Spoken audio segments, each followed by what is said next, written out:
Hey everybody, welcome to Drive Thru Review 484. Today we're going to take a look at Raptor. This is a new game from Matago, also being brought over by Asmodee. This is designed by Bruno Cathala and Bruno Faiduti.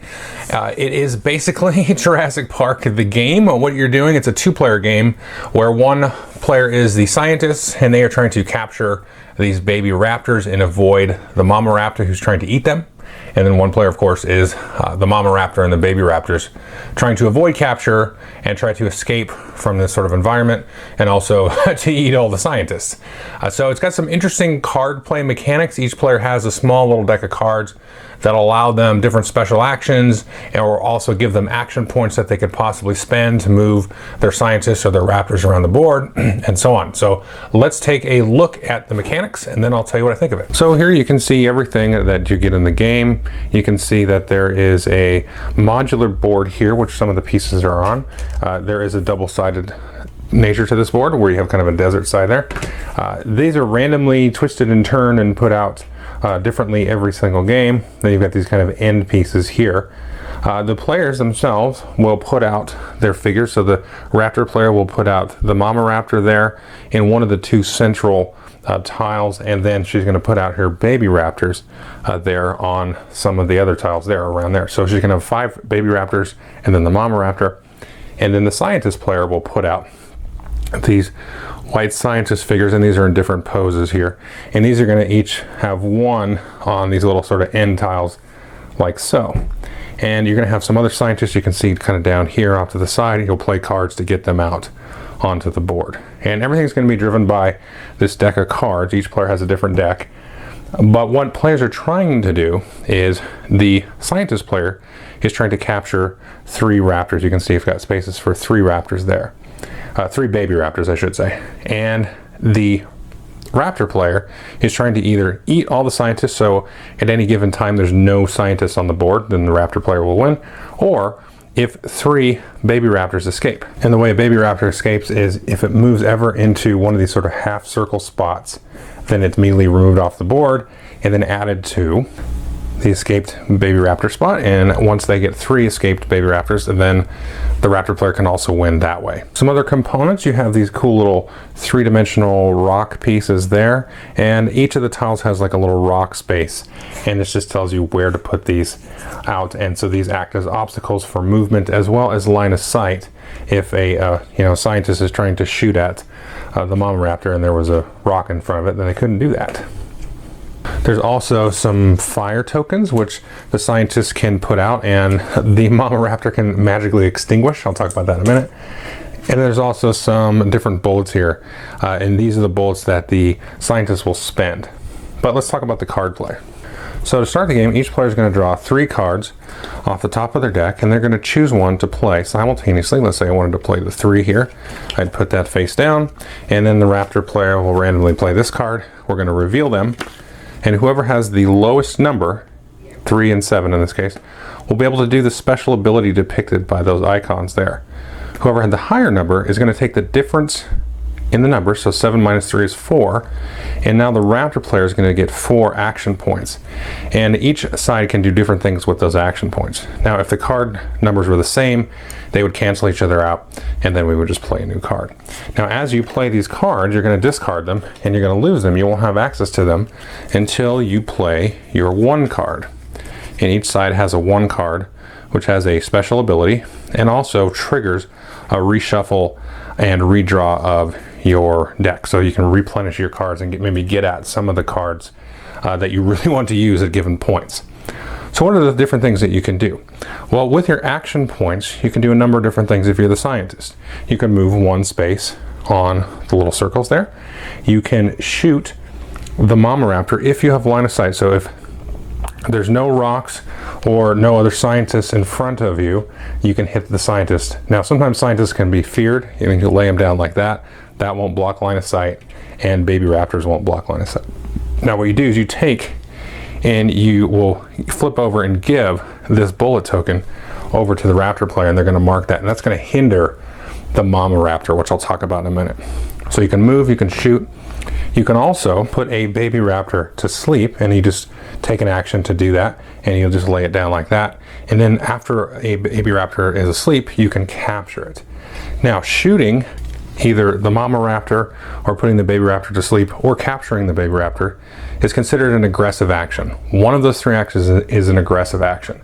Each individual science figure can only do one aggressive action per turn. So let's say we had this kind of condition here. These two guys were like so, and let's say the scientist wanted to shoot the mama raptor. Well, then it could not put this baby raptor to sleep. So, and maybe in this case, this figure would put this one to sleep, and then with another action point, we can have this one capture that. So they both each done an aggressive action for this round, and they spent their aggressive actions. Now, if a scientist becomes frightened, which the raptor player can do with a special card, they, for an action point, can stand up. So you can move, stand up, shoot the mama, put the baby to sleep, or capture the baby. Now, if it's the raptor player that is using action points, they can do a few different things. They can move the baby one spot. They can move the mama raptor straight in orthogonal direction, so up, down, left, right, as far as they can until they hit an obstacle, and that will cost just one action to move that distance. If the mama raptor is next to a scientist, it can eat the scientist, so we'll capture that and put that on our board. Then the last thing the mama raptor can do is if it's next to a sleeping baby, then it can wake it up for one action point. Now, I did mention the mama raptor will be hindered by the amount of hits that it takes, so maybe it's got 2 hits on it. You can see this is -1 and -2. So that means the first time you activate the mama raptor on that particular turn, you have to waste that many action points before you get to do anything with them. So if you don't have that many action points, maybe I don't really have any action points to spend because I can't waste 2 and then start doing anything. So you've got to really try to avoid that. Now, there are ways to get rid of these as well. Now let's take a look at some of the special actions on these cards. So in this case, you can add 2 scientists onto the board on the left and right side of the board. That's how you get more scientists out. And here you can actually move the scientist sort of similar to how the mama raptor moves. You move it in a straight line until it hits an obstacle. And the next card here, you can see this is actually a no action card. The number 9, there's no special action. What you're trying to do when you play the 9 is try to guess when your opponent is playing a very low value card, and then you're going to get a whole bunch of action points to spend. The next card here is, this allows you to put out fire tokens if you're the scientist. Now, when you put out fire tokens to start with, they must be next to a scientist, and then after that they can be next to a scientist or another fire token like so. And what this does is actually allow the scientist player to sort of block in and create a wall of sorts. Now, the raptor player, for one of their normal action points, if they're adjacent to one of these, they can spend an action point to remove this, and then anything that's adjacent to it sort of daisy chains itself. You can go ahead and remove all of the fire that was adjacent to this one and then everything else. Let's see, the next card is going to be more scientists, but you can see this is a little bit lower of a number, and more fire tokens. So the different numbers is going to really come into play. If you really need to execute the action, you want to try to play the lower number version of that. Here's more jeeps moving, but this is going to be very powerful, so it's a higher number. A little harder to pull that off unless the other player plays their 9, obviously. And the next one here, this allows you to put to sleep 2 baby raptors on the same tile or the adjacent tile. And then finally, of course, the 1 action lets you put to sleep 1 baby raptor and lets you reshuffle your deck. Now, the raptor players cards are as follows. This one allows you to wake up 3 sleeping baby raptors or remove 3 tokens off of the mama raptor's board. So that's going to come in very handy.